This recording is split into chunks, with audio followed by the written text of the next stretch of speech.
The official World Cup coverage on SJ Radio.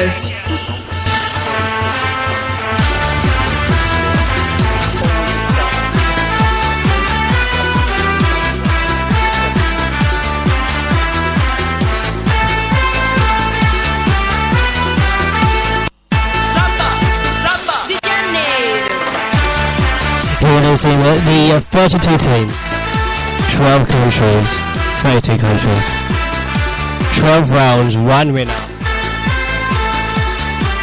It's time for the opening ceremony of the World Cup 2018.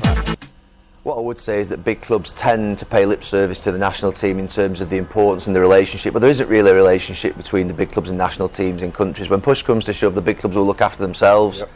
And they'll make sure that they do the best for themselves, and they won't care what the national team wants. And it's another example of that. Obviously, we've all been on both sides of the camp. So we've played for our countries, and we've obviously played for our clubs.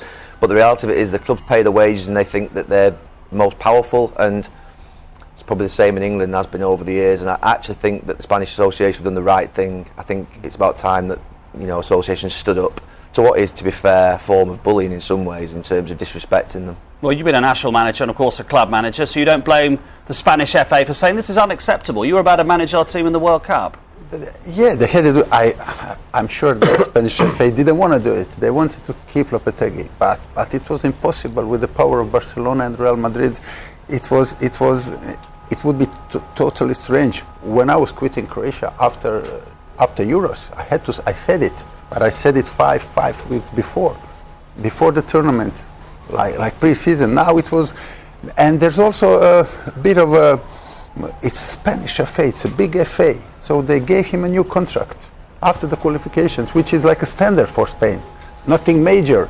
So they thought that they've been let down a little bit from the manager. They're so good, they might be all right anyway without their manager. So what do you think it'll have much of an impact on the Spanish team? I think that the way they play, I don't think it will, and they brought in a real legend in the Heroes. So you have to say that the way they play, and is it going to cause them a problem? You know what I mean? Slav could probably manage it. You know what I mean? It's one of the... No, I'm just... all seriousness, they're a team that know exactly how they play. They're a fantastic team. And, if any team can deal with that kind of disruption at this stage, it's them. I think accountability is the word that I would use, because how many times do we see things happen in football and we go, there's no real end punishment, and I think the fact that this has happened now and they've sacked him, I think it's brilliant for football. It might not be great for the Spanish team right now, but I think they'll get over it. They've got enough experienced players to do so. But the accountability that somebody's done something and they've actually stepped out of line and they've actually got punished for it, I think that's a good thing. We could argue this is the most open World Cup in a long time, so let's leave Spain in there. Who do you fancy at this stage? I mean, lots can happen the next 30 odd days, but who do you fancy? I think it's always open, and to be honest with you, the tournament always goes in different directions than you think at the beginning, until you start seeing the games. I thought France 4, 5, 6 weeks ago, but then I look at them and now I always think that they tend to can shoot themselves in the foot. You never know, it's brittle, the spirit in there, and it can turn quite quickly if things don't go well. And then you start thinking about the fact that, who do you trust? I trust Spain, I trust Germany, because I see it tournament in, tournament out over the last 10, 12 years. They deliver, they come here, they know how to navigate the way through a tournament, so you then can't come away from that. The others are what I would call punts. No, Gary, you've got to pick one. I've got France. No, it's right that the tournament is always open, but only few countries have won the World Cup, and they're all big countries, So for me, it's you have Brazil. Well, in my opinion, you got Brazil, you got Spain, and then you have France, and then in my opinion you have Germany, and then you have 5 or 6 teams: England, Croatia, Uruguay, as you said, Belgium. But with them, it's if Griezmann score goals, if they click, if that. With Brazil and Spain, for me, it's well, this is why it's so exciting, because we're making cases for 3 or 4 already. Where are you going? He didn't give one, by the way. Yeah. Well, I took Brazil because that was the first one. I took your first answer. Brazil. Yeah, Brazil. Spain. When you look at Brazil, I would like Gary. I quite like France and the fact that in every department they've got players that could, if they turn up. What are you going to say? I'm not saying anything. If they turn up, they could do it as well. But I'm probably going to go for Brazil. They look like the team, and when you look at the way they play, the way they are, how jovial they are in training and everything. With the fact that Neymar is somebody who You know, he looks like he's ready to go. Yeah. You know, he's had a couple of years off with PSG, another 3 months before the tournament. So he's fresh. He's fresh. I think I'm going to go Brazil. So we've run out of time, so I'm just going to say Brazil. Good luck. They are the favourites, Brazil, at the moment. Whatever happens, it promises to be quite a month, and for the current generation of players, it's a chance to write their names in World Cup folklore and follow in the footsteps of the illustrious stars of the past. The beginning of the journey. How long will that journey last? Starting the finals of the World Cup. A fantastic atmosphere. There is no greater stage than the World Cup. So much attention focused on Diego Maradona. Messi shot! Great goal!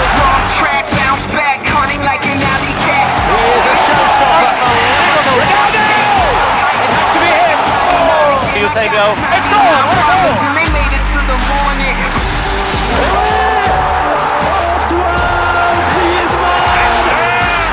it's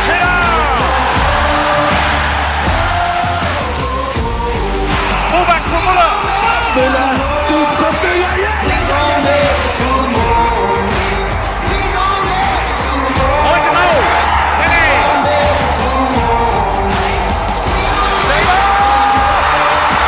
Absolutely magical. He's deadly.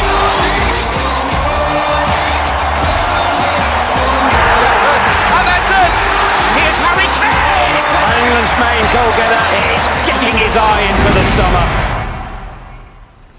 And the World Cup always provides such memorable drama, and doubtless there'll be more of the same over the next few weeks. While Russia get the tournament underway against Saudi Arabia at the famous Luzhniki Stadium, where Manchester United beat Chelsea, of course, in the Champions League final 10 years ago, Wales manager Ryan Giggs scored the crucial penalty in the shootout that night. He's pitchside for us this afternoon in the company of the England striker Eni Aluko and Jackie Oatley. Yes, very happy memories of the Luzhniki Stadium for Ryan Giggs in particular. His penalty sandwiched between John Terry's miss and the penalty saved by Van der Sar from Anelka. But that was the Champions League, Ryan. This is the World Cup. There's some debate amongst players as to whether the World Cup has perhaps lost its place in the priorities to the Champions League. Where do you stand on that? Yeah, I think obviously the Champions League is a huge competition, but if you were to ask a player, what would you rather win, the World Cup, the Champions League? I think everyone would say the World Cup. Yeah, that's something that Harry Kane has said, isn't it? And Eni, you're a veteran, if I may say, of 7 major tournaments with England and with Team GB in the Olympics. You know what it's like to play on the opening day and to be in the hotel watching as a player. What is it like? Yeah, it's absolutely incredible. Obviously, I've been there 2012, opening the London Olympics, women's football. We opened against Cameroon, and it's just that weight of excitement and that anticipation. The whole nation is watching you. But once you get out on the pitch, you've just got to treat it as a normal game, because it can really get on top of you. And I'm sure that's what Russia will feel today as well. I bet it will, under the pressure of this lot. But Ryan, as the Wales manager now these days, what are you expecting and what are you looking for in this tournament? Well, I'm looking for different trends. Obviously, Denmark are in our Nations League group, so I'll be keeping a close eye on Denmark. But what I always like about the World Cup, there's always some superstar who comes out of it at the end of it. Maybe who you've not seen before, or not heard too much about. So I'm looking forward to that. Maybe a James Rodriguez from the last World Cup. So a young player maybe who, you know, is the star of the show. Maybe a Toto Scalacci type from Italia 90, still some of our favourite World Cup that was.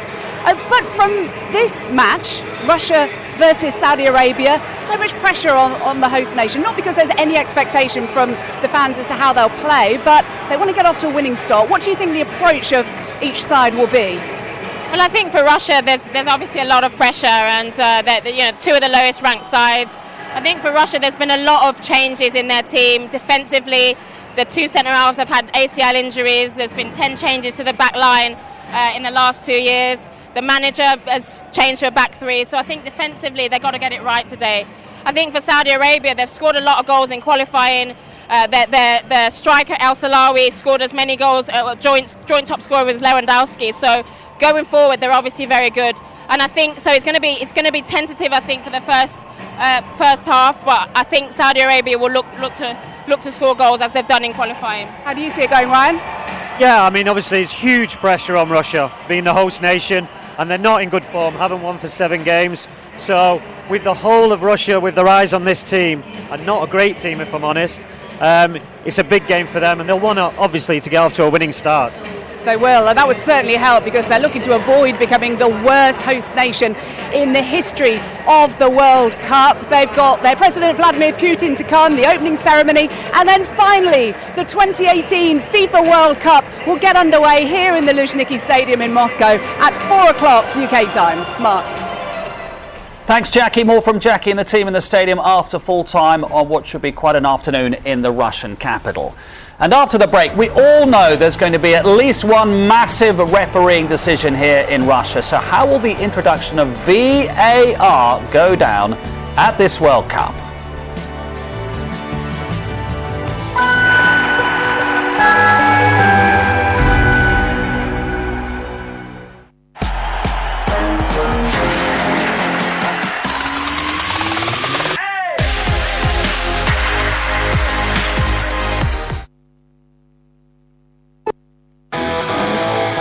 Out of here.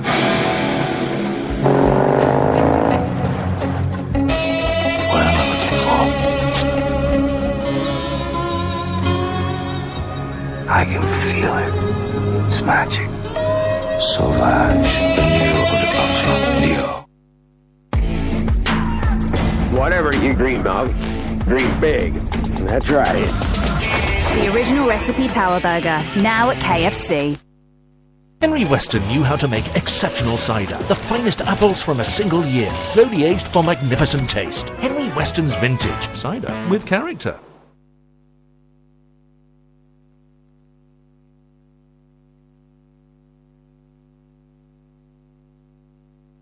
You can find us in every corner of the world. Watching, listening, analysing. We are everywhere. And we see everything. We are members of the world's favourite online sports betting company. And we gamble responsibly at Bet365.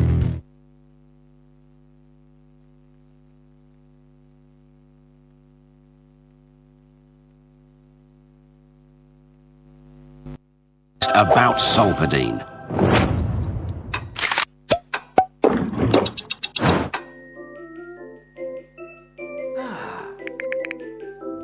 Solpadeine. Don't let pain hold you back. Kick off with a big TV from Curry's PC World. Save up to £300 on these Sony 4K ready HDR TVs. Go for the 55-inch and you could even get your money back. Save £130 on this 40-inch JVC 4K ready smart TV. Serves up great box sets at only $269. At Curry's PC World, we help you get it right. Your hands can do incredible things. And now your hands can turn your idea into a reality when you build a website with GoDaddy Website Builder. It starts with a steak, a sprinkling of crispy onions for a sizzling sandwich that'll impress Dad. It starts with Asda and Aberdeen Angus steak, now just $4.49. Forget 1990. Forget 96. Come on! It's 2018 and it's time to see Betfred's latest World Cup offers. Check out our price promise. We're top price on the high street on all teams to win the World Cup. Visit Betfred today. Keep it fun with gambleaware.org. The smallest bar in Amsterdam is run by my husband Jaap. It seats 6 people. But at home, he has over 400 chairs. Chairs with 3 legs, chairs with no legs. I have to shower with chairs and even give up my wardrobe to chairs. But it's worth it. Because every few years, our little bar becomes Amsterdam's biggest.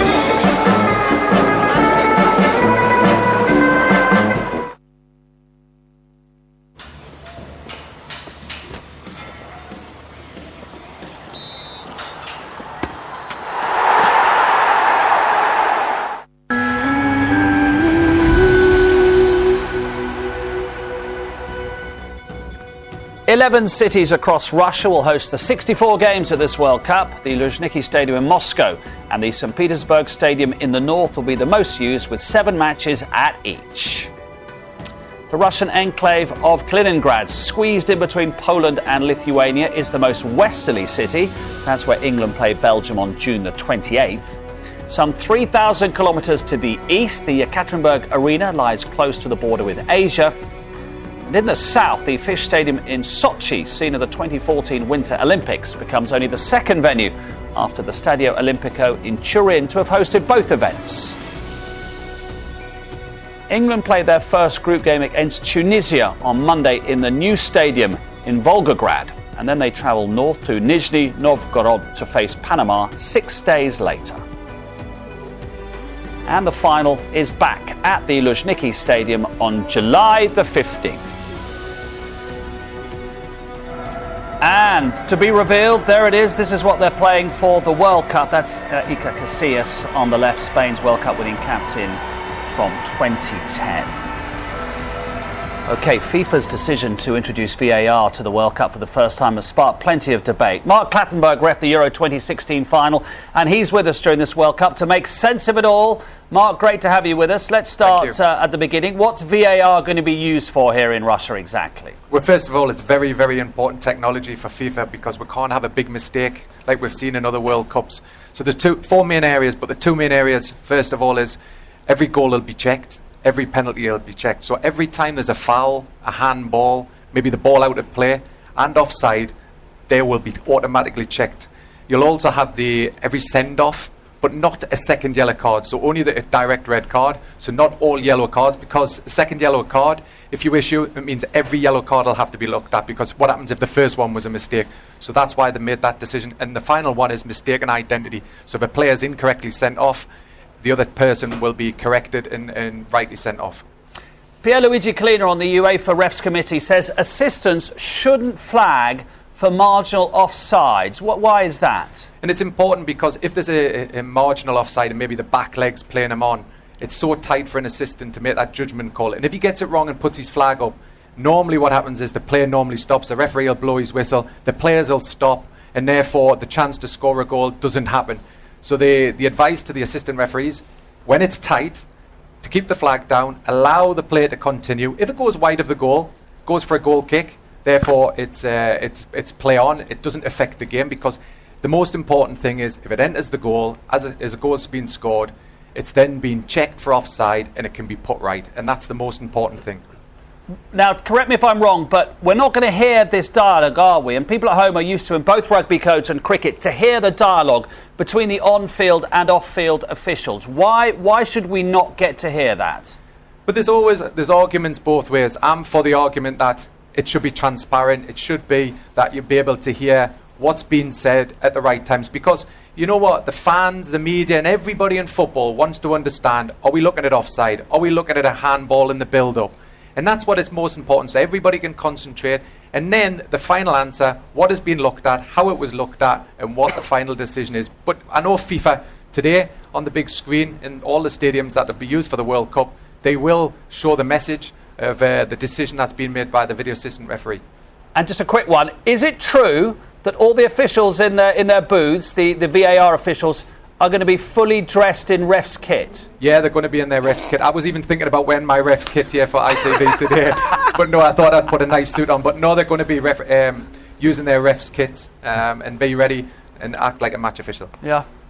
Full kit. Yes, there we are. Yes, there we are. Yes. Right, easy. Anyone against VAR?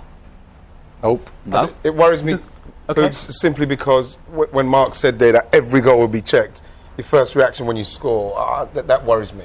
Because worries you as a goal scorer? Well, I just think that you're going to have in your mind, is that a goal? Is it going to stop the celebration? It's just... I've been stood next to him when he scored. Nothing's going to stop that celebration. But, you know? Yeah, but you know we what? need it, of course. Of course. Nobody likes it, those kind of things. But this is... VAR is it's very important in the league. But in the league you have 38 games. 38 games. You have 37 games to make it up. This is you have 3 games. One decision, as you said before, it's a killer. And it's not only about manager's job or whatever. This is a World Cup. It's about the country. And so I'm a fan. I don't like it, the stuff you said now.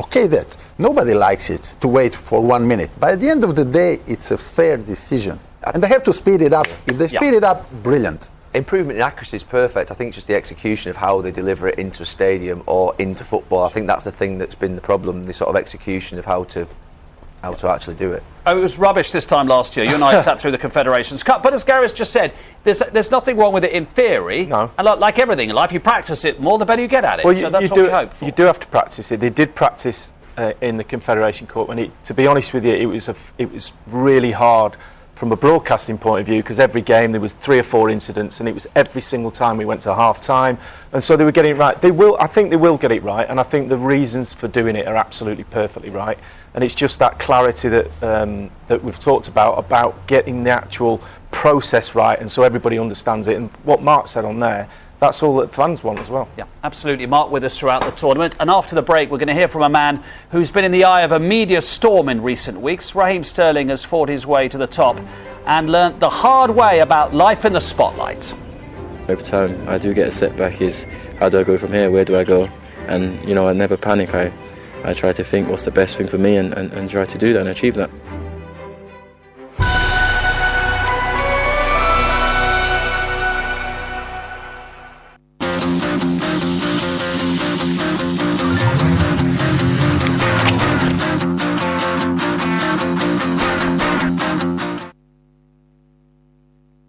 Sporting citizens of the world, the football carnival has arrived. But, Moto Kaneshimi Tai, it's time to embrace the nouvelle culture. Back any country to win the tournament and get your money back as a free bet if your team is knocked out. We're half English, half Svenska, half Colombianos. Because das ist mehr als nur ein Turnier. Go global with Sky Bet. My dearly and catalysata lucha.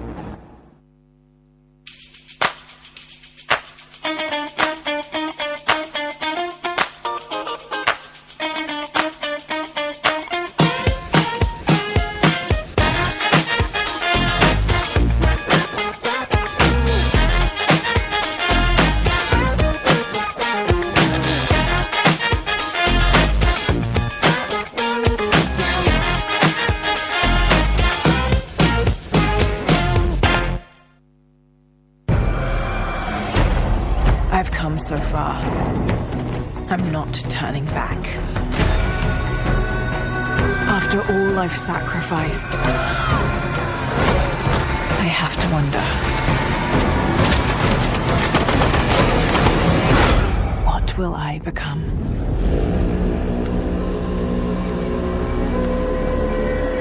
Shadow of the Tomb Raider, out September 14. Pre-order now.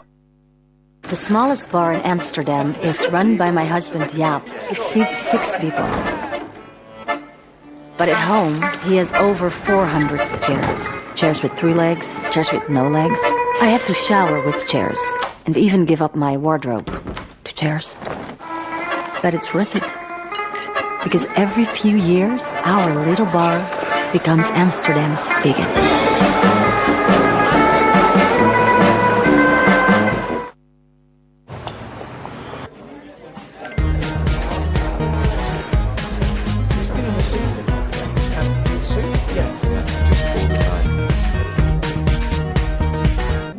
Mummy! No. Free as a bird, fire away.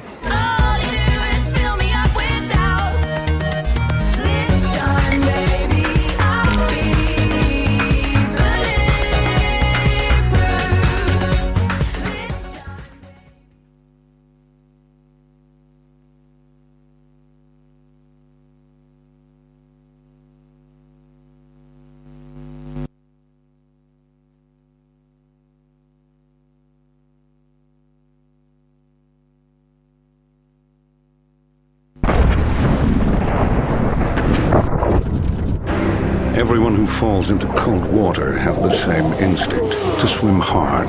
But cold water shock can make them gasp uncontrollably and breathe in water. Then they drown. But if they just float until the cold water shock has passed, then they'll have a far better chance of staying alive.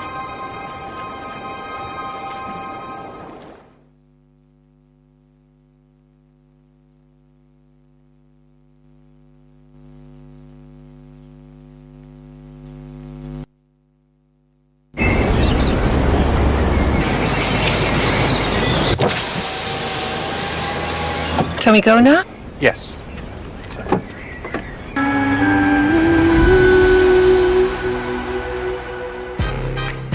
If you miss any of the action at this World Cup, do catch up with our daily show on the ITV Hub, which includes some classic recreations from the F2 freestylers. You can also download our World Cup podcast featuring extra interviews and chat, and follow us on Twitter to watch goals just seconds after they've gone in. Our Instagram account will take you behind the scenes, and our dedicated website will bring you all the latest news. With all this coverage, you won't miss a thing from Russia this summer. Raheem Sterling grew up under the shadow of Wembley, but his journey from angry young man to Premier League star has been beset with obstacles. As Gabriel Clark reports, the Manchester City winger has dealt with everything that life has thrown at him and always come back stronger.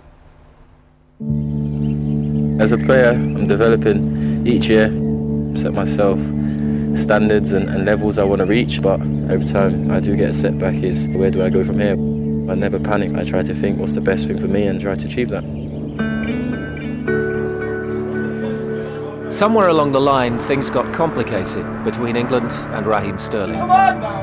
No English player achieved more last season than the boy born in Jamaica who lost his father in a shooting and who was brought up by his mother on the St Raphael estate, next to the home of the game. This is a tattoo of Wembley Stadium. As a young boy, I used to walk around Wembley or be on my bike. Hopefully one day I can be wearing that 10 in that stadium, be in my hometown, and hopefully be the king of Wembley one day. Okay boys, bring it in quickly. A Friday night in Kingsbury. Alpha Omega Boys Club train in all weather. Chuck it in boys, let's go. So this is where it all began for Raheem Sterling? Yeah, right over there. Came in at 8 years old. We knew we found the gem. He was the person that got me into football. Diamond, top, side. He was referred to us because he had some anger issues. Didn't know how to lose. Uncontrollable when it was about losing. Yeah, I had a really bad attitude for that. If I didn't win a football match, I really took it to heart. Just relax a bit more. Let's go. The worst moment for me was playing for Brent one day, and I got substituted and we were losing and started to throw stones on the pitch. Did they finish the game? No, I got banned for 6 months. But listen, gradually see him changing as he went along. It was just great to see. He was a mentor for me. He was someone that came in and kind of got me calmer. And he's brought that element into my life, and I'm forever grateful for him. Within 3 years, Sterling was Liverpool's youngest ever player and one of England's few stars at a World Cup. Driven by a singular ambition that saw him sign for Manchester City. By the end of Euro 2016, his story had a new subtitle. Just gone for a big money move. I was 19 going 20. Took on probably one of the biggest football clubs in the world. I was ready for the pressure, but I didn't expect some of the things that I seen at that time. He thrives on that challenge to prove people wrong all the time. There's a focus about him, there's a steeliness about him. He's won a league title now. He's scored his highest number of goals in a season. He's on to now the challenge with England and how he makes that a success. Football's really about goals. No one really remembers the skills unless it then ends up with a goal or an assist. Number 10's World Cup preparation has been played out against a particular backdrop. Critics say he hasn't helped himself, but he's been through worse. At first, when he gave me the racist remarks, I was, totally calm. It's just, okay, yeah, move on with it. Then my daughter comes into it, it's a completely different scenario, it's a completely different situation. So that's when my blood really started to boil. And it's just a day that, hope to forget and never see again. He got a tattoo of a gun, then it's been put on the front page of the newspapers ahead of the World Cup. Mm-hmm. It's personal to him, and I know his journey, I know the history behind, the death of his father. I think we can support him and our team a lot better. How do you compare to the Raheem Sterling that went to his first World Cup 4 years ago? Oh, I wish I could have, met some of the people I've met earlier. You're young and I don't need ice bath. I don't need this. I'm young, I'm fit. Trust me, forget all that. You need it. He is resilient, quick to put things behind him, to concentrate on the things that he can affect. With England, I know the desire he's got to make this tournament a success, and we believe in his ability. Yes, romance underpins this story as much as resilience. The boy from Wembley who's not about to forget where he came from, because it's given him the strength to get this far. We drive past there every day to pick him up, and I kept telling him he'd be playing for England. It's a phenomenon. One message I'd like to give is just be confident, everyone, not just the players. It's a World Cup and everyone here. It's what you've wanted to do from your little kid, and have that belief that probably some people didn't have before, and enjoy it. From a Wembley estate to Wembley Stadium, Ian, as one London boy to another, what do you make of this story? It's a familiar story. The thing with what Raheem's done is that he's broken through. He's had a lot of trauma when he was younger in respects of personal tragedy, and he's had a lot of stick of getting into the game, and what happened when he left Liverpool, and the way he's dealt with all the problems he's had has been fantastic. And I think that what he's learned all the way from his childhood to now is that he's learned from mistakes. Now, even like people gave him a lot of stick for the tattoo, he gets a lot of stick for a load of rubbish. But what you have to say with Raheem, and the way he's bouncing back, is what people should focus more on. Yes, the tattoo could be something that you think, well, maybe in hindsight, but the fact is, what he's done to get to this point at 23, of everything what he's been through, is remarkable, and that is what people don't focus on enough. I mean, you know well, obviously, from your time with England, the last two tournaments. Listen, I hope we all grow up between 19 and 23. How much of a different young man do you see now, just even from watching that sort of interview? A huge difference. I think that you wouldn't have seen him do an interview like that 4 years. He wouldn't have been capable. He wouldn't have wanted to do it, but he wouldn't have been capable of doing it. Confidence go? Yeah, the confidence and the belief. I think that he's someone who does make mistakes, but he's young, and he accepts that he makes mistakes, and he could have done things differently and done things better. You hear his coach talking very well about him as a kid, and having to suspend him for 6 months and things like that. So he's obviously somebody who has had vulnerabilities, and I saw him in the early years of working with him with England as someone who was vulnerable, who needed to improve his confidence and his belief, but he's playing out in front of millions of people his mistakes. Normally for a young 17, 18, 19-year-old kid, they're able to just grow, naturally make mistakes behind the scenes and then emerge into a working life. This kid's having to do it in front of us, in front of the media, in front of everybody all the time, and the biggest thing is his improvement as a player. Because you can talk about the character, let's get on to it. The improvement as a player in the last 12 months is unbelievable. And that's the biggest thing, because I actually questioned probably a year and a half, 2 years ago, working with him, whether he would ever gain the consistency to be able to perform at the highest level. I had doubts, but the more he played like he did last season, you remove those doubts. He's now a goal scorer, he's now an assist. He's got to deliver that now in this tournament for England. That's the big thing, performance. So we have to obviously give Pep Guardiola a lot of praise for that. And there was a scene at the beginning of the season where you saw them on the training ground, didn't you? And you could see him shaping his body to when he received the ball, working on the minutiae of the game. Definitely Pep with Sterling, of course. Yeah. But what Pep has done, Pep likes to play positional football.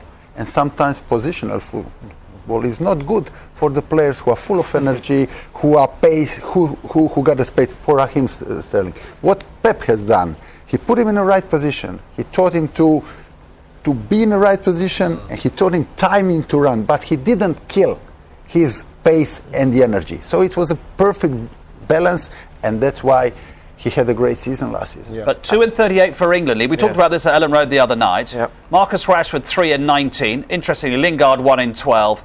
Welbeck 16 in 39 is actually in front of goal, by far the most prolific for England. But it feels like a Sterling-Rashford debate. That's assuming that Rashford is fit enough next week. Yeah, if he is fit, I think personally, I think it is between those two who gets that spot. And it's something that's always going to be thrown at him when he's not scoring for England. And he plays in a totally different position for Man City. He's getting his goals from wide areas, coming in at the far post. He's not a great finisher. I look at Wrighty and go, he's a great finisher. Sterling's got to learn that. Sterling's got to learn that side of his game, and he will do. He'll get better, and he has got better. We've seen that last season. But the England play a totally different way with Rashford in the side and with Sterling. So we saw against Nigeria in the first half how he dropped deep and created space in midfield. The space opened up in front of him, and he made those runs. He made space for Ali to run into the holes as well. So they play differently, but I'm a big fan of Rashford, and if we do need a goal, and it's not coming from Harry Kane, then where do we get that goal from without putting Welbeck on from the start of the game? And I would suggest that Rashford just nips it in that. So it's not a straight comparison, actually, because England play in a slightly different way, is what Lee is saying, whether it's Sterling or Rashford. Yeah, they do, and I think Marcus Rashford is naturally more of a goal scorer. We're just picking up a point that Slaven said about Raheem in terms of Pep working with him. He's got discipline off the pitch, it being an issue, and constantly being focused on Raheem. I think actually working with Pep and actually giving him a discipline, telling him what to do and when to do it, I think it's been important for him on the pitch. This idea that you can just throw him into England and say, right, go and cause some problems, very invariably doesn't work. You need some direction, you need some guidance of where to be, when to go there. Yep. I think that's what Pep's given him this year, and that's why I think he's improved. He needs that direction. Would you say that Rashford is the most of all four of those, Lingard, Welbeck, Sterling and Rashford, would be Rashford the one that you would trust most in front of goal? Yeah, I do, because when he blasted onto the scene, he blasted onto the scene in that position, right up front, in the middle, making runs, scoring goals, and the way he played against Costa Rica, you just saw the confidence continue to build in him, and he's got himself into positions where he got the opportunity to shoot because the space arose, and he took it. And I think that when you look at someone like Sterling, we saw him score a great goal against Southampton for Manchester City to win the game at the death, but it's a natural thing that comes to Rashford that doesn't really come to Sterling, because he's coming on the end he's getting on the end of things and coming on and finishing off stuff at Manchester City, and that is why I think that Rashford and the way he played he took the headlines. Yeah. The other big breaking news from the England camp is that Love Island has been added to the television channels that they can watch in their Rapino resort. Are you familiar, Slav, with the cultural phenomenon that is Love Island? No, to be fair, I'm not. And I'm glad I'm not. That makes five of us, I think, yeah. Well, to be honest, I did see a clip of them talking about Brexit, the girls, and that was pretty intense.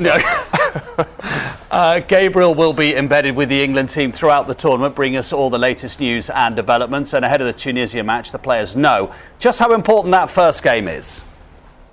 Well, England's base camp is by the Baltic Sea in the resort of Rapino, 25 miles from St. Petersburg, where peace and tranquility shouldn't be a problem, and neither should boredom. If England can do that rare thing and win their opening match, something they've done just 3 times in the last 15 tournaments.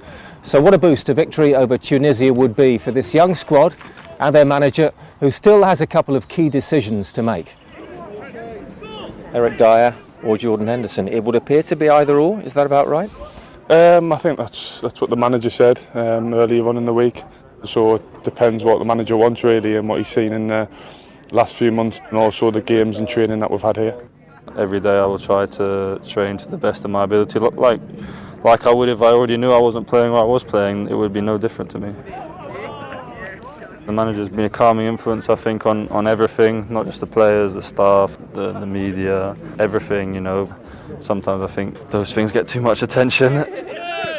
We feel as though everybody's behind us, you know, of showing through togetherness and enthusiasm within the group that we can maybe come here and do something special. Sum up the importance of an opening game victory. Yeah, very important. I think that was one of the big things I learned from the Euros, the Russia game. If we had won that game, things could have really went a different way. You know, to lose that game, how we did in the draw that game. Draw that game. Sorry, yeah, draw that but game. It felt like a defeat. It felt like a defeat. That's probably why I said it. It felt like a defeat. This morning's training was preceded by a minute's silence, a year on from the Grenfell disaster.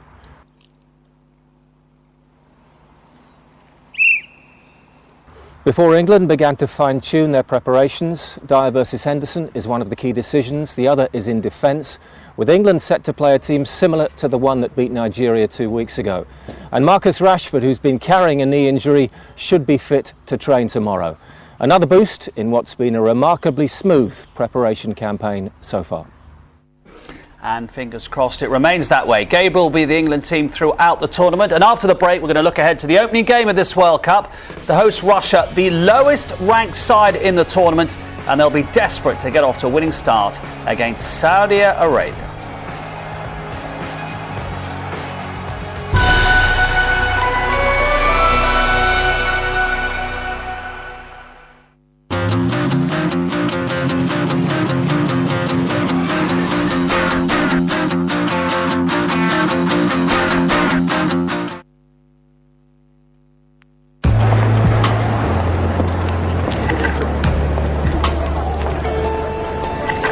My gut says there are good odds out there.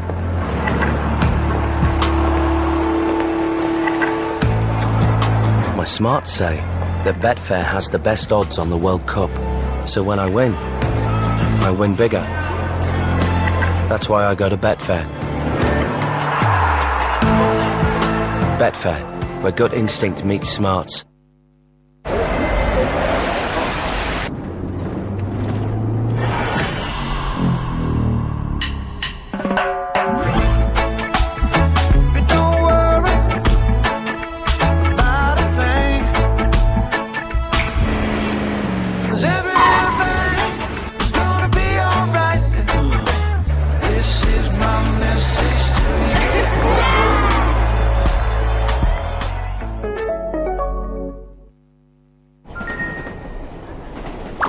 You press the allow and now we'll see if you're a veg, which one you be. But in return we get to know a lot. We're collecting all your info and we're sharing everything, so strangers know about the rash you got. Enjoy yourself, but check your settings to make sure that you're not letting stuff be shared you'd really rather not. Visit Barclays to discover ways that you can take control of your personal data. By the way, you're an onion. Opportunity keeps knocking. The question is, will I make it mine or drop it? My heart is pumping, my mind been pondering. It's everything or nothing. Yeah, I never did it for the mass appeal. Committed 10,000 hours trying to master skill. Yeah, this is what my dreams are made of. Set, ready, go for the takeoff. Try the Head & Shoulders Ultra Collection. Now £3.50 at Asda. Alert! You can't decide. This is a mission for the Super Snacks. Real delicious natural cheese. Supers. When hunger strikes, you can always rely on Mini Baby Bell to save the day. Henry Weston was always trying new ways to get the most from the year's harvest, because he knew the secret to his exceptional vintage cider. The finest Herefordshire apples from a single year, aged in oak vats very slowly, for a magnificent taste to savour. Henry Weston's Vintage. Cider with character.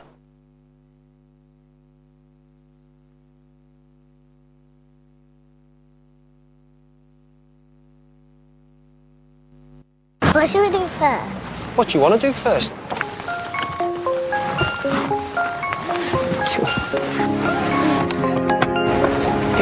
When we get there, I'm gonna jump right in. Right, let's go. Yep. Thanks. What's the Food order.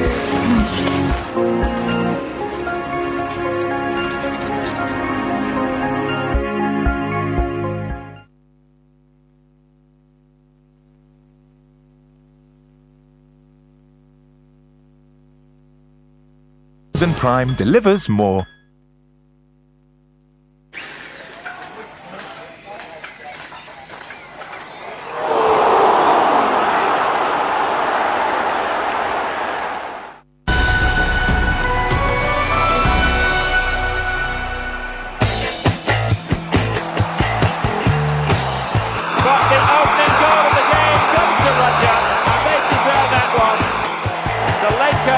Celebrates the goal. First half, he capped off with a third goal for Russia. There it is. 4 goals to Oleg Salenko. Salenko and Radchenko again. And that's going to be a 5th. Salenko has scored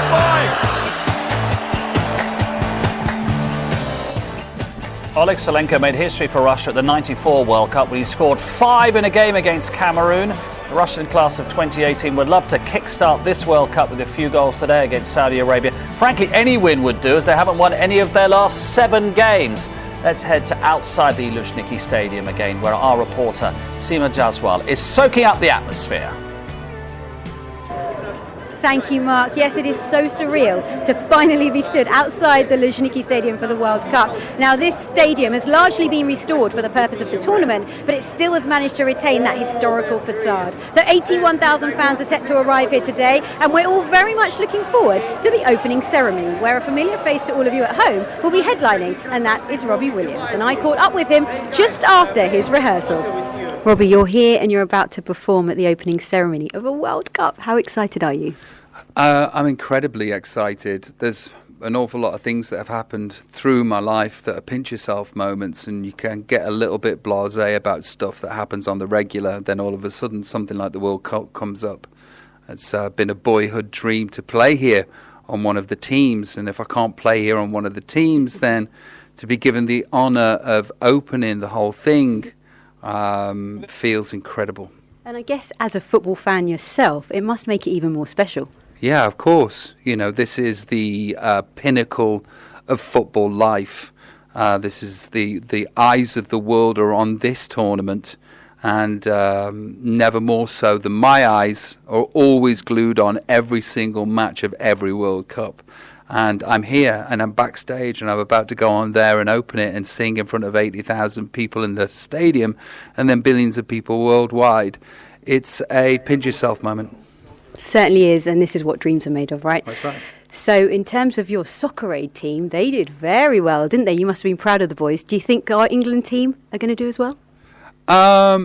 It's been disappointing lot being an English supporter. Our qualifiers are all sort of, boring, but we win, and they do their job, and it's great that they do. But then we get to a World Cup final and we'll score a goal within 8 minutes. Vardy will put one in, or Harry Kane will put one in, and the whole country in unison will go, "We're going to win the World Cup!" And then the opposition will score, and it'll be a 1-1 boring, drab result. And so on and so forth, and so it goes. But I'm praying for a miracle. So I can confirm that Robbie Williams is actually going to be performing for free today, and I caught a bit of the rehearsal and it's looking pretty special. So another question I've been asked a lot is, what's the security like here in Moscow? Well, at the ground here today there's a team of about 5,000 private security and police officers, so all we can really focus on now is the football itself. Now, no host nation has ever lost their opening game, so the pressure really is on Russia to get off to a winning start.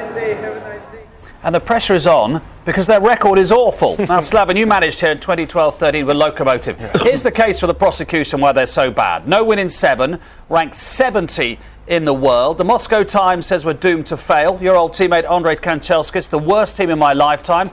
Rubbish in the Confederations Cup last year. The accusation is the quota system. There have to be 5 Russians in every starting lineup. It means they don't have to work hard enough, because if they don't get in the team, they'll get sold to another Russian club. They don't have to go abroad because they're well paid, etc., etc. Okay, but it should be a good rule. And still, for me, we are talking about it's a good rule, because you want your youngsters who are emerging to play, not only to train with Gary Neville, with Lee Dixon, with Ian Wright. You want them to play. So there's a rule, same as in Turkey. When I was there, it was 4 Russians had to be on a pitch. Then now it was 5. It was changed then.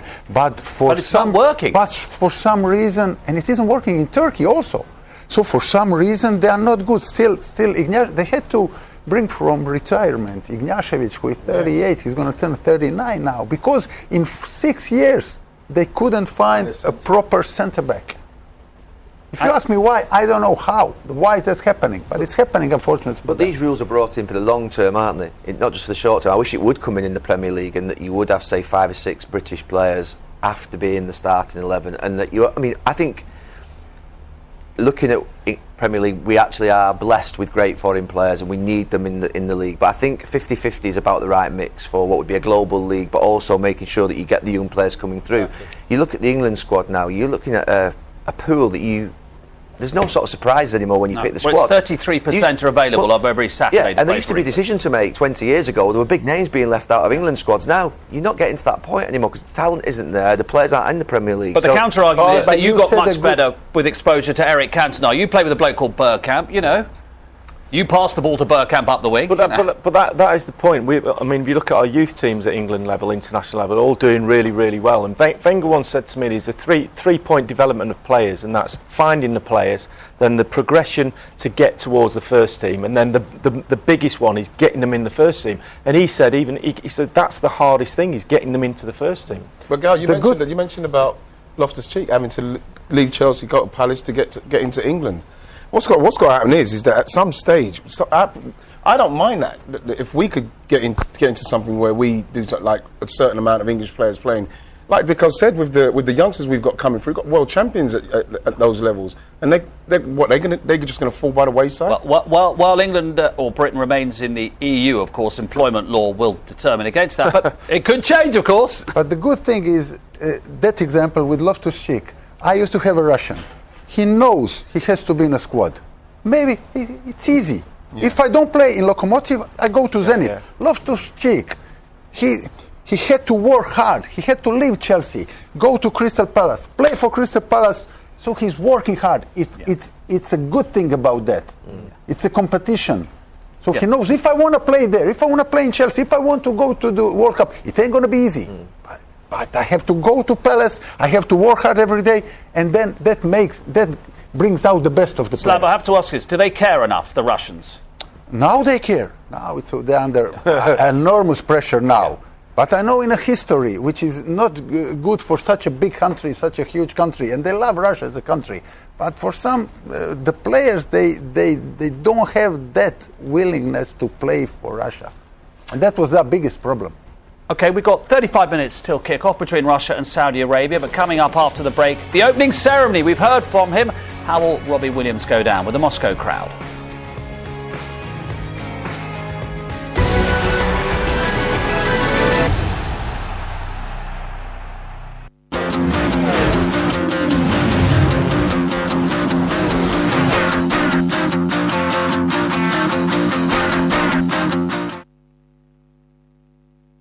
Greetings! I have flown many miles to talk to you today about this.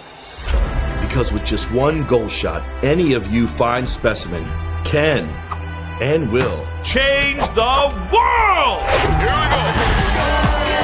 Guy with the big hands. I'm backing you to score first. Don't bet silly. Bet savvy. Cash out and partial cash out is available on selected markets at coral.co.uk. The smart money's on Coral.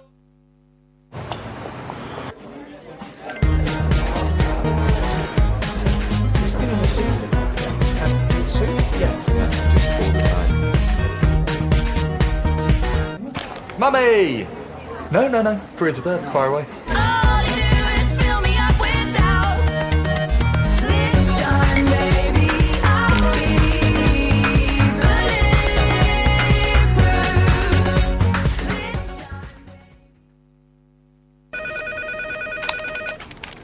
Where are you going for lunch? McDonald's. Gonna try that Tennessee stack. What's that? 2 beef burgers. Mm-hmm. Smoky cheese, bacon, sliced onions. Mm-hmm. And a Tennessee style barbecue sauce. Oh yeah. Coming? Yeah, let's go. Great Taste of America is back at McDonald's. Go all out for the smoking Tennessee Stag. Available until 26th of June.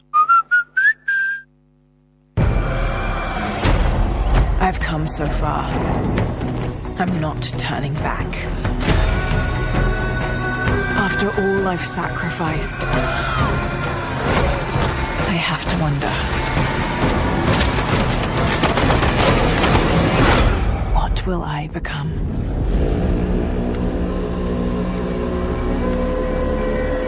Shadow of the Tomb Raider, out September 14. Pre-order now. The smallest bar in Amsterdam is run by my husband Jaap. It seats 6 people. But at home, he has over 400 chairs. Chairs with 3 legs, chairs with no legs. I have to shower with chairs, and even give up my wardrobe to chairs. But it's worth it. Because every few years, our little bar becomes Amsterdam's biggest.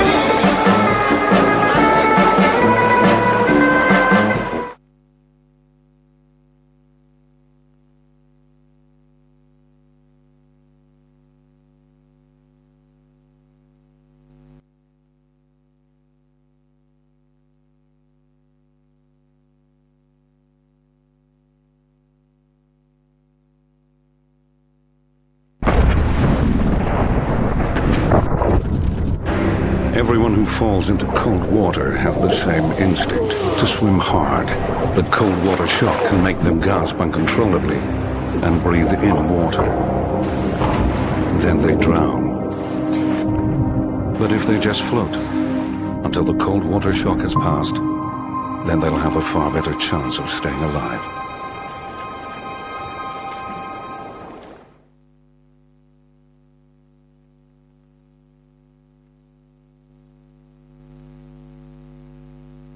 And tonight, helping you to feel good this summer here on ITV, we have a special Tonight programme for you asking, can you eat yourself healthy at 7:30? Then have our volunteers turn back time on their diabetes. We're back in the Fast Fix Clinic at 9. Got a really good feeling about Russia, which is why I'm off to get this done today. England, champions, 2018.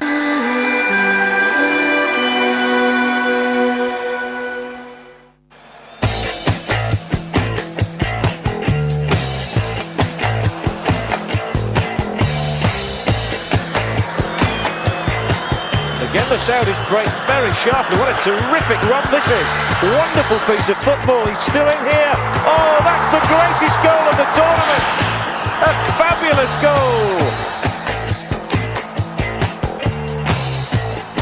Saeed Al-Awaran provided Saudi Arabia with a World Cup moment to savour against Belgium in the USA in 1994. Now we have such brilliant technical boys and girls. Look, we are inside the Luzhniki now, and they're building the stage ready for Robbie Williams to go. We've obviously got Egypt and Uruguay in this group. You like Uruguay, don't you? I do like Uruguay. Gary's saying I'd be too scared to say it loud, but I ain't. They're my dark horses. Yeah. They're my dark horses. I feel that they've got a lot to prove as well. I think Suarez is somebody who I really admire. I feel he's somebody that has got a big World Cup in him. I think he's only got 5 goals or something, but I think he's got a big one in him. I fancy Uruguay to do something. There are a couple of teams saddled with the golden generation. Gary doesn't like that term, no. The golden your Croatian boys, this is their last chance, is it not? Last chance, yeah, for a few of them, definitely. We have a mixture of experience, because for the likes of Modric, Rakitic, or Luka, 5 or 6 of them is their 5th big tournament. And they are still very, very hungry. Yeah. And we have some youngsters. We got pace. On a paper, we never look better. Never look better. Lovren, Chorluka, really good team.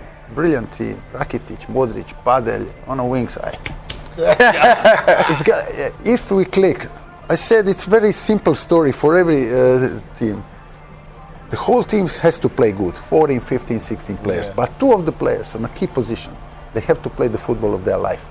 That's why we won the bronze medal. We all play good. In 98. But goalkeeper made 5 great saves and Schuker scored 6 goals. Yes. Without him scoring 6 goals, we wouldn't be in a... So let's translate that to another golden generation. Courtois plays brilliantly, and Lukaku or Hazard the other end, the Belgian golden generation have a chance. Yeah, they do, but we've got to see something from them, because every time I watch them, everyone's talking about them, and individually you put them all down on a piece of paper and you go, wow, what a group of players. But it's just something they've got to show you. Now's the time for that team, and I really believe if it's not now, then it'll go the same way as the other golden generations. Yeah. Well, who are you fancying apart from those? We've named a few. What about the Germans? Never write the Germans. Never write the Germans off. But they haven't been an underdog, have they? No, they're not an underdog, but they haven't been brilliant. But they've reached the last 6 semi-finals of major tournaments. Just have a method of how to deal with tournament football. They book the final hotel in advance. They think they're going to the final. They know they're going to semi-finals and finals. They have no problem with arrogance being levelled at them or complacency. They're just prepared. They're prepared to win, and it's every single tournament. And no, you can't write them off. It's a cliche, but you can never. They're talented as well, aren't they? They've got some. For me, it's a good story. 2012, Poland and Ukraine. It was a draw, and they picked a hotel in Poland before the draw. And I spoke to them at the draw, to Birov and to Lev, and I asked them, how you don't know where you're going to play. Maybe that you're going to play in Ukraine. He said, no, but we're going to play the semi-finals in Poland. Wow. That mentality. So they've done that all. In Euro 96, we couldn't get our final hotel that we wanted because the Germans had already booked it. That's a true story. Mentality. Wow. The mentality, they're just prepared. So they're in front all the get your time. booking in early is the answer. yeah, exactly. And if you like France, there's a suggestion tomorrow that Dembele, Griezmann and Mbappe is going to be their front three. Wow. No Giroud when they play their first game. Is that your team? That's your team, yes. That's your you team. weren't too well, you were sure. Yeah. Okay, the World Cup nearly upon us. Before that, though, it's time for the opening ceremony. which mercifully for some is going to be short and sweet. So let's go inside the Luzhniki Stadium, then he'll be commentating on the game in a few moments' time. But first of all, here's Clive Tildesley with the opening ceremony itself. This is not a Danny Boyle production. The opening ceremony is scheduled to last for just 10 minutes, and Robbie Williams will be singing for most of that time. The FIFA information sheet here tells me that Robbie is from the homeland of football. Stoke-on-Trent, the homeland of football. And Port Vale stayed up.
Feel the home that I much love running through my veins, going to play. And I need to feel real love, and I love it forever. I cannot get enough.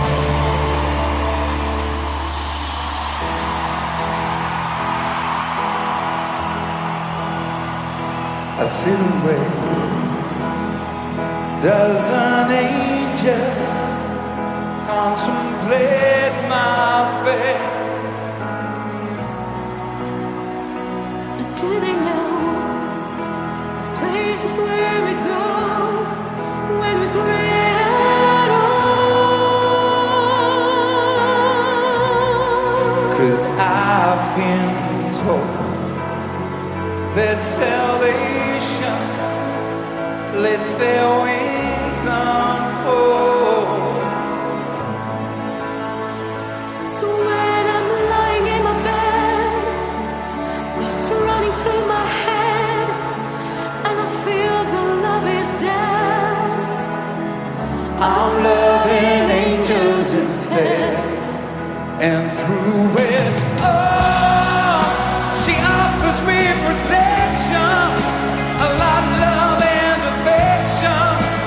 Whether I'm right or wrong, down the waterfall, wherever it may take me, I know that love won't break me. When I come to call, she won't forsake me. I'm loving angels instead. When I'm feeling weak and my pain walks down a one-way street,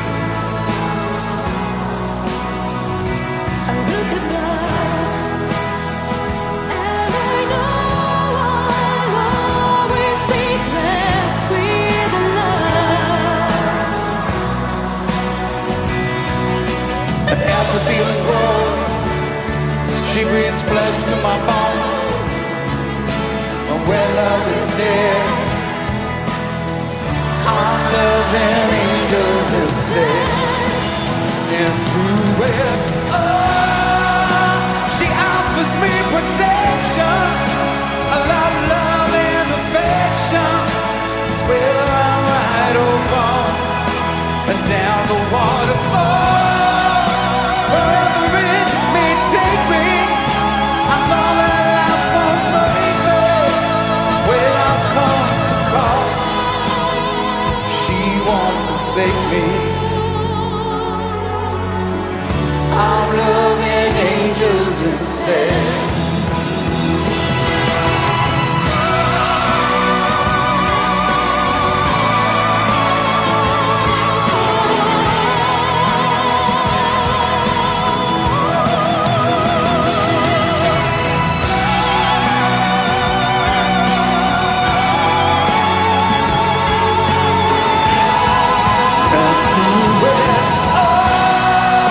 She offers me protection, a lot of love and affection.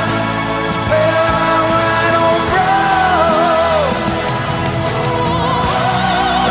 wherever it may take me, I know that life won't break me. When I come to call, she won't forsake me. I'm loving angels instead.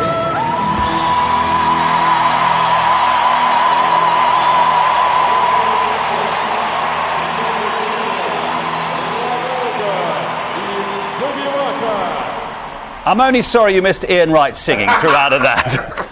That's the pomp and the ceremony. Robbie in good form, wasn't he? Now the football can begin. We're 20 minutes away from the start of another World Cup, and the biggest names are itching to unleash their powers.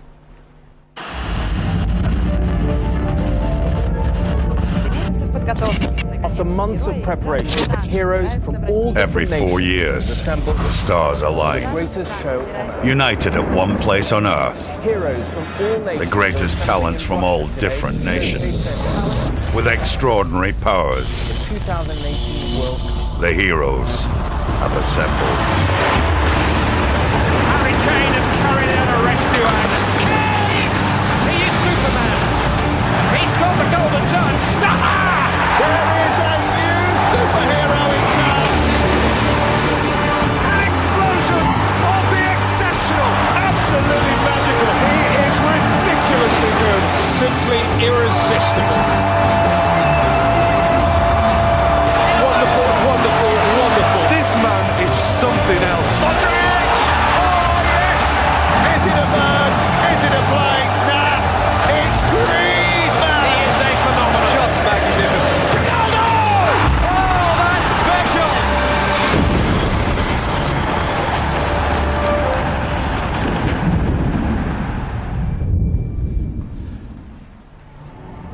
So we're getting ever closer. Let's have a look at the teams for this opening game. And Russia beset by injuries, missing two key centre-backs and Cocker and their striker as well.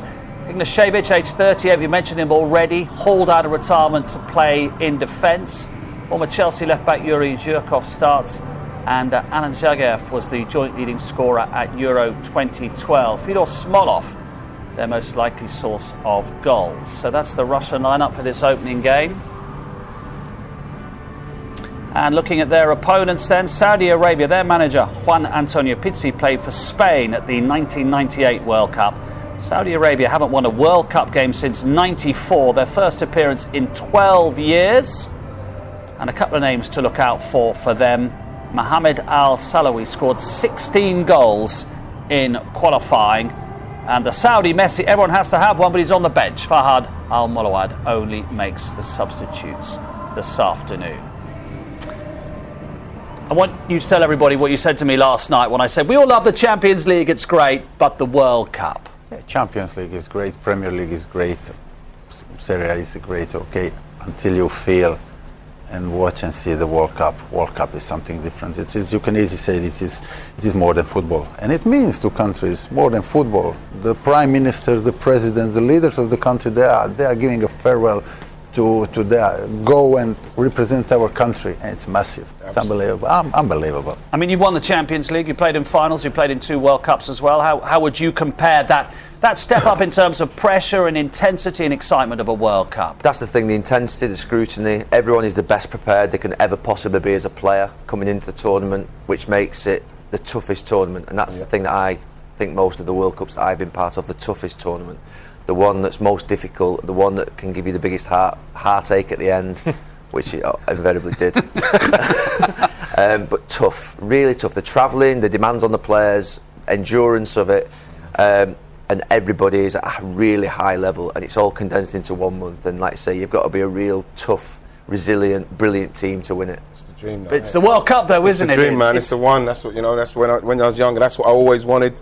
Unfortunately, '98 when I done my hamstring, I know you've heard it all before, but yes. You wouldn't have gone anywhere, I don't think. I think I would have gone. Like, he told me. I went in the room after Gazza, got told he weren't. But the fact is, it was the dream. It was to play like Gary with the best. The preparation in isolation to try and bond and win the greatest tournament in the world. Yeah. Well, like Ian, I never went to a World Cup too. Sorry. Yeah, but I was really close to it. That is different, you know. That really hurt. Yeah, but really, when the Champions League became a bit stale, you are watching the same teams, playing same teams, and you like it. I like. But this is a bit different, you know. If we are expecting now to see Messi and Ronaldo, we ain't going to see them. But we're going to see different kind of football a little bit. What's fascinating? So you've got to be prepared for everything. Yeah. What's fascinating about me is that even the big players, as Gary said, the big players will be nervous as well going into these games because of that pressure. And we're already talking about, can France go to that next level, be that team, can the Belgium, and they've got some world-class players in their team, but we still don't know going into it, and we don't know how Brazil are going to react after getting thumped 7-1 last time out in the World Cup. So it's kind of like there's still all of those unknowns because it's a human game and humans are frail at times. And if you talk about the individuals, the real individuals stand up when they're playing for the country, because if you think about, say, Harry Kane or Neymar or Messi, can they deliver their club performances for their country? Invariably, sometimes they don't play. There's always that thing with England over the years. Why can he play like for his club and not for England? Because it's tougher. more difficult. And it's even tougher, is it, playing for England than playing for Manchester United in the Champions League? You're not in your own surroundings, you've not got your own teammates, you've not got the familiarity. The spirit is different because you've not got that same bond. You've got players from different clubs. How do you come together as one and be cohesive? That's tough. And that's why it's higher demand on a player playing for his country than it is for his club. And Ryan Giggs said it earlier. You know, James Rodriguez was a star in many ways 4 years ago, which we would never have predicted. So we can't sit here and say Messi or Ronaldo or Kane or De Bruyne or whoever, Hazard. We just don't know, do we? Which is the Griezmann. thing. At a time when we do know far more about football than 20 years ago, because international football is on our television screens all the time. We still don't quite know who that star will be. We don't know, but but nowadays it's going to be very difficult that one player will play the best football and he's going to be the player of the tournament that we don't already know. No, but I'm not saying he's an unnknown, but he may be sort of below the radar in some ways. Of course, definitely. Yeah. It is always like that. Every World Cup, not only James Rodriguez, it was this guy Salienko who scored for Russia, it was Schuker 98, Sure. They're always Toto those kind of Scalacci, players. no one would have said that in Italia 90. Exactly. We all thought it was going to be Vialli, someone completely different. You just look back at people like Maradona and Pele and people like that. Even Zidane, when Zidane were going into Ronaldo, Brazilian Ronaldo, when they go into it with even more pressure than anyone else. Like you look at someone like Messi, the pressure that Messi is under this in this World Cup, I don't think anyone is under as much pressure as him. I think you're right. I think Messi's the one that stands out miles for me because of he's carrying a nation on his shoulders again, and it probably will be his last World Cup. So huge amount of pressure on him. But you know what? He looks like he can deal with it, to be honest with you. Yeah, but the pressure on the Russian team to finish with Slava. This is a vast country geographically and in every respect. And this football team know that their record's been so poor recently that they need something to hold on to, don't they, the Russian people? Give us something to cheer. Give them something, but the problem is, they can pass the group, of course, but the problem is that when I have many friends in Russia, I live there, even the fans, even they're hoping. They're not believing or they're not expecting that they're going to do it. Yep. Okay, time to get going then. The World Cup is about to start. Glenn Hoddle is alongside our match commentator, Clive Tilton. Approaching 8 o'clock in Moscow. The start of a World Cup that will be played in 4 different time zones. Like Mark says, big country this. 32 teams, the biggest ever field for a World Cup. Zigzagging the world's biggest nation in search of world football's biggest prize. England were among the 4 bidders to stage this tournament. 4th of 4 in the first round of voting back in 2010. The joint Spain-Portugal bid came closest to denying Russia this world stage. We could have been in Madrid, but FIFA's executive committee delivered the double whammy of Russia and Qatar that day in Zurich, and here we are at the first ever World Cup in Eastern Europe. And politics have never been far from this World Cup since the day it was awarded to Russia. The opening match is between the 2 largest crude oil producing nations on the planet. 2 lowest ranked teams in the tournament.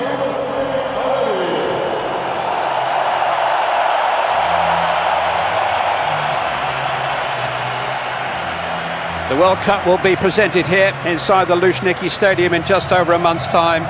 This is where Ko and Ovet ran for Olympic gold in 1980, where John Terry's fateful slip cost Chelsea the Champions League 10 years ago. Flattened and rebuilt since then. The largest and the grandest of the 12 World Cup venues, Russia's home stadium, and it will stage the final on July the 15th.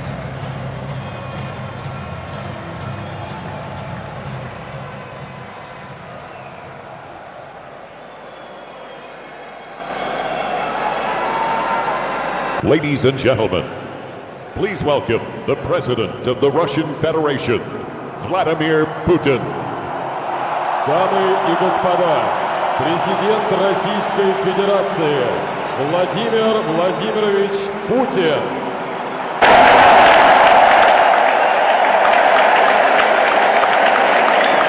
Дорогие друзья, приветствую всех гостей легендарного московского стадиона Лужники. Всех, кто собрался в многочисленных фан-зонах чемпионата мира FIFA, кто видит нас на телеэкранах или в интернете. Поздравляю вас, всю большую, многонациональную, дружную мировую футбольную семью с началом главного турнира планеты.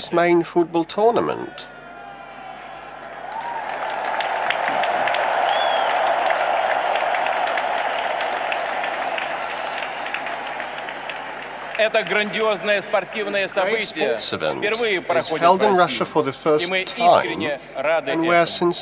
В нашей стране футбол не просто самый массовый вид спорта.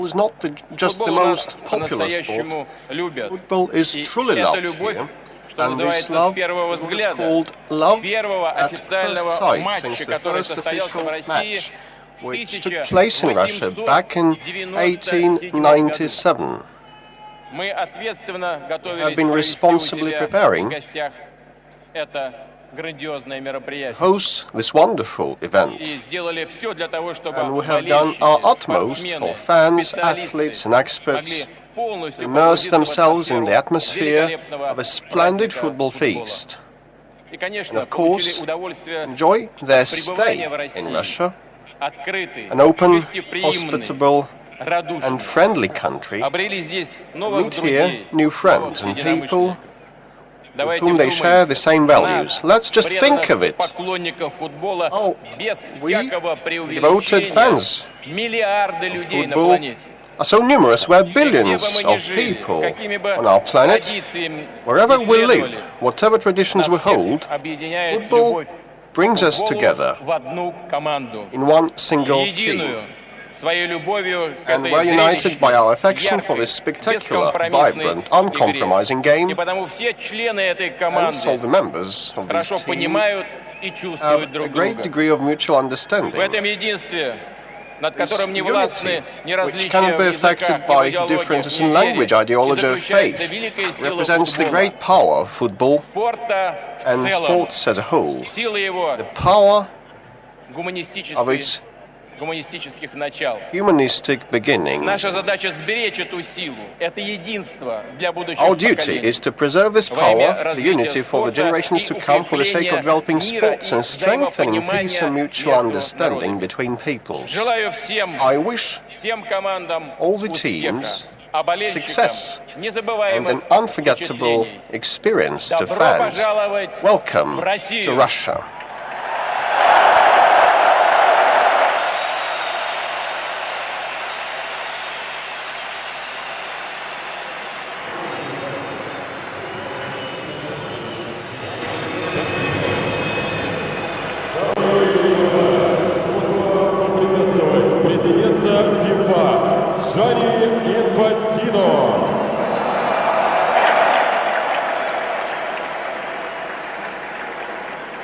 Дорогие друзья,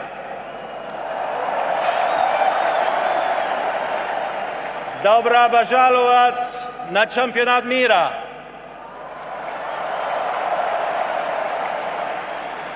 Dear friends, welcome to the FIFA World Cup here in Russia. Ahebai.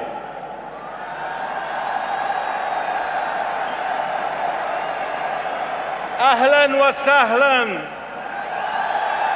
إلى كأس العالم في روسيا.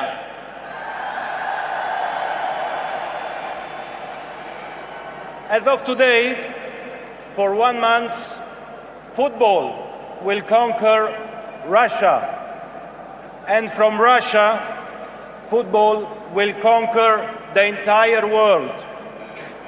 Enjoy the biggest celebration on earth. Thank you, President Putin. Thank you, Moscow. Spasiba, Россия.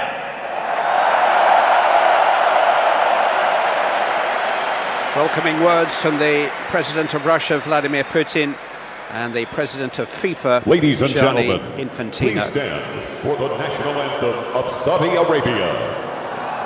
Дамы и господа, попрошу всех встать. звучит государственный гимн Саудовской Аравии.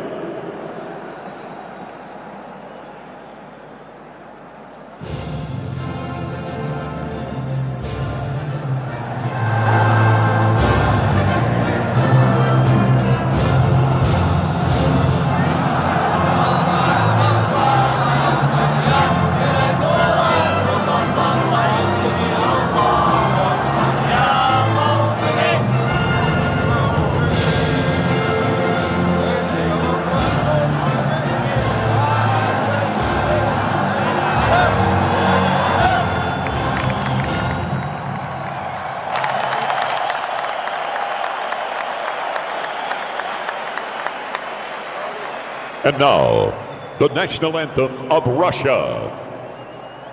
Дамы и господа, государственный гимн Российской Федерации.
Once every 4 years, just once every 4 years.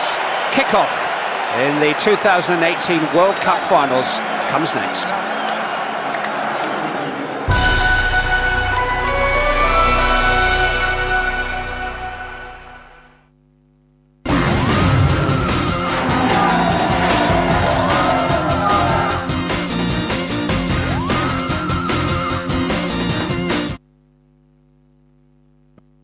At Paddy Power, we were thinking, why can't VAR sort out all the nonsense off the pitch as well as on it? Like who's first at the bar? The refs are having a look. Oh, it's an easy one. Dave's first by a nasal hair. There's nothing VAR can't clear up. Benji's gone to live on a farm now. No, he hasn't. Swingers? No, they don't. Horse? Socks? Helen from accounts. You get the picture. We're putting the world to rights one video replay at a time. Paddy Power. Enough of the nonsense.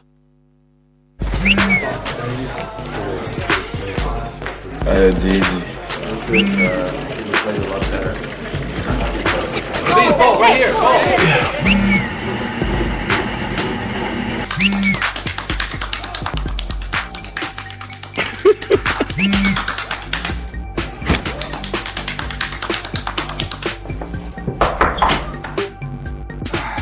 Yes.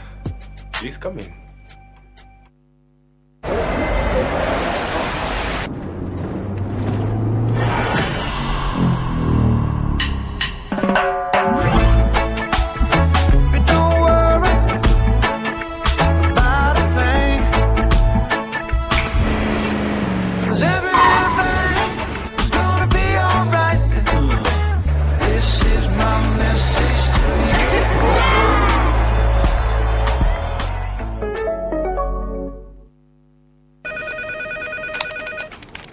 Where are you going for lunch?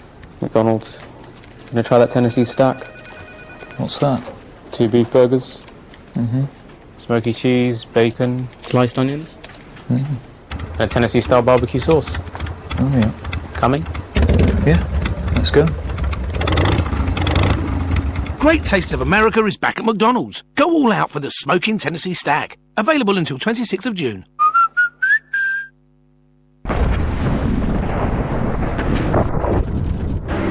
Everyone who falls into cold water has the same instinct, to swim hard. But cold water shock can make them gasp uncontrollably and breathe in water. Then they drown. But if they just float until the cold water shock has passed, then they'll have a far better chance of staying alive.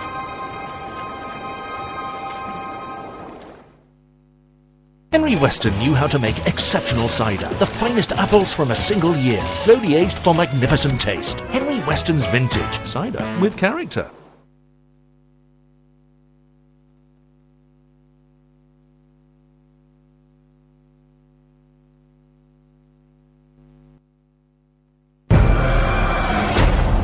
I've come so far. I'm not turning back. After all I've sacrificed, I have to wonder, what will I become?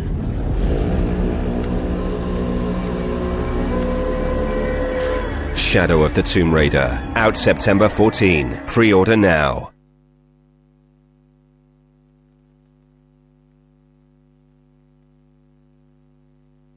Some ways takes a bit of pressure off them, but you can hear this crowd now really getting behind the host. And for any World Cup, you really do want the host to go through into the last 16.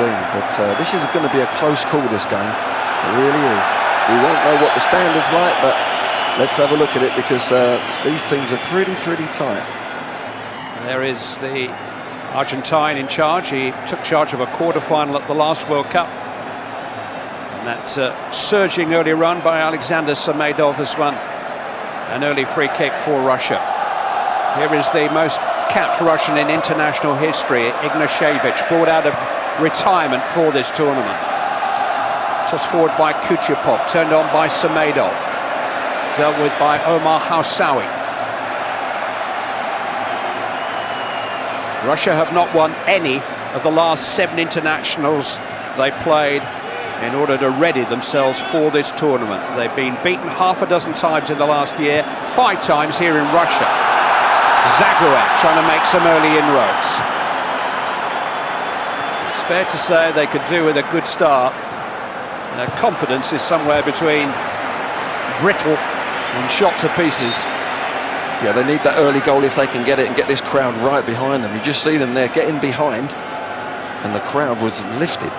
Here's their coach, Sergei Chercheshov, who took over from Leonid Slutsky after a poor Euro campaign 2 years ago.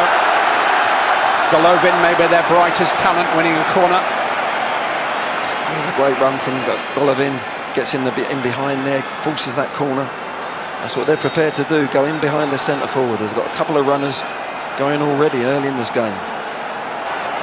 Chelsea fans may recognise the taker of this corner. It's Yuri Zhirkov.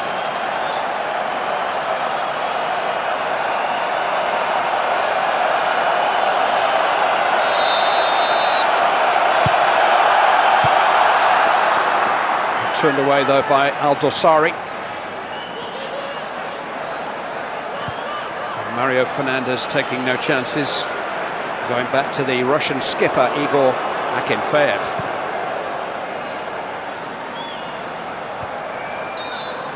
There's a foul there on Abrek. Fedor Smolov is leading the Russian line. And the coach of Saudi Arabia is the Argentine Juan Antonio Pizzi. Actually failed to qualify for this World Cup as the coach of Chile's all-star team, but has handed another route to Russia when Saudi Arabia turned to him in November.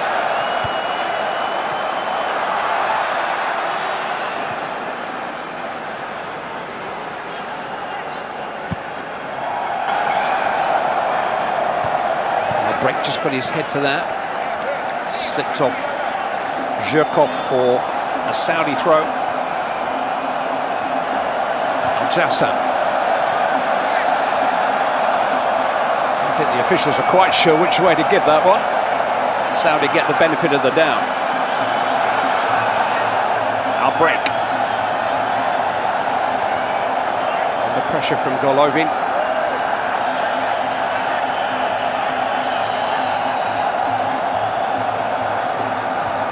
Ignashevich by Gazinski.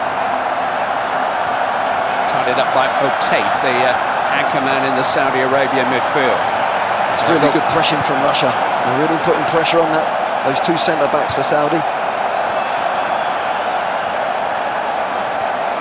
And again winning the ball with a snappy challenge from Zobnin. Forward by Al-Jassam. This is Al-Salawi. It's a good ball too. Into the path of Al-Dosari. I'll break.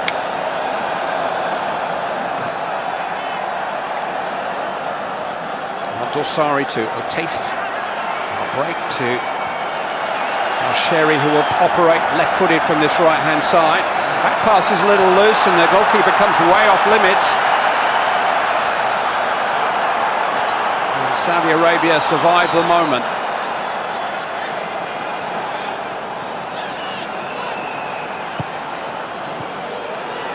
Farage. There's an appeal for a handball as Al-Sharani tried his luck. Came to the defender very quickly, but the left back has won the ball back. Al-Sharani's really started well. He's playing like a left winger, Clive. He's playing left back defensively, but wow, he's prepared to really push in behind. They look really sharp, Saudi, on the ball. They're really, all of them, look really quick-footed. Shift the ball very quickly. They are a footballing side, they want to pass it. Al-Sheri angled in towards Al-Jassam. Seen off by Zhirkov.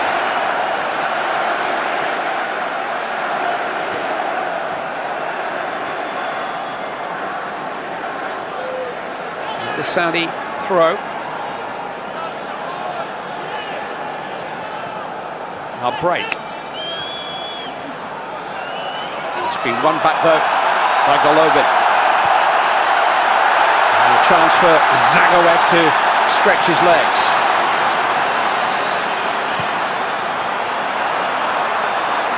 This is Mario Fernandez. Now Smolov. He's got the right back in behind the Saudi defence and went for a pullback which Samedov couldn't quite catch up with. There's a lovely little ball net from Smolov, just in behind. Good defending from Saudi. Now Saudi gets across and makes that vital tackle on the near post, but threatening effort down that right-hand side. Fernandez does get himself forward as well. You've got Al-Sharani playing left back and Fernandez right back for Russia against him. Both of them looking to get forward. Headed on by Zagoev. Just kept in by Al-Sharani. But if this is the tempo of the tournament, we're in for a good month.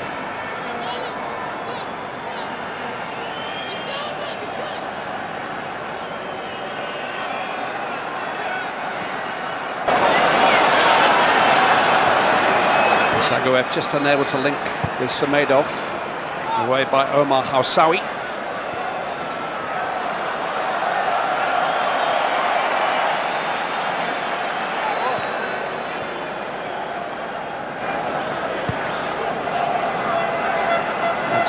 Cherchesov mustache has been a talking point in Russia. A popular TV host here who actually looks just like Borat has called on Russians to grow tashes in support of the coach and the team. Stalin had a proper tash.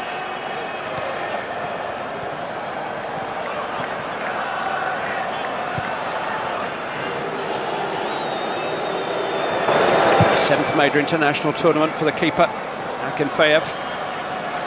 Zagoev with a flick on. This is Golovin. He is naturally right-footed. It's not a natural position for him on the left-hand side. Zhirkov's left-footed, and he's won it back. And he's won a corner. Yeah, good play from Russia. Zhirkov backing up Golovin as he takes him on the outside, as you say, Clive. He wants to come back on his right side, but good start for Russia. They're putting pressure on that back four. They're getting in behind this Saudi defence and getting this crowd going.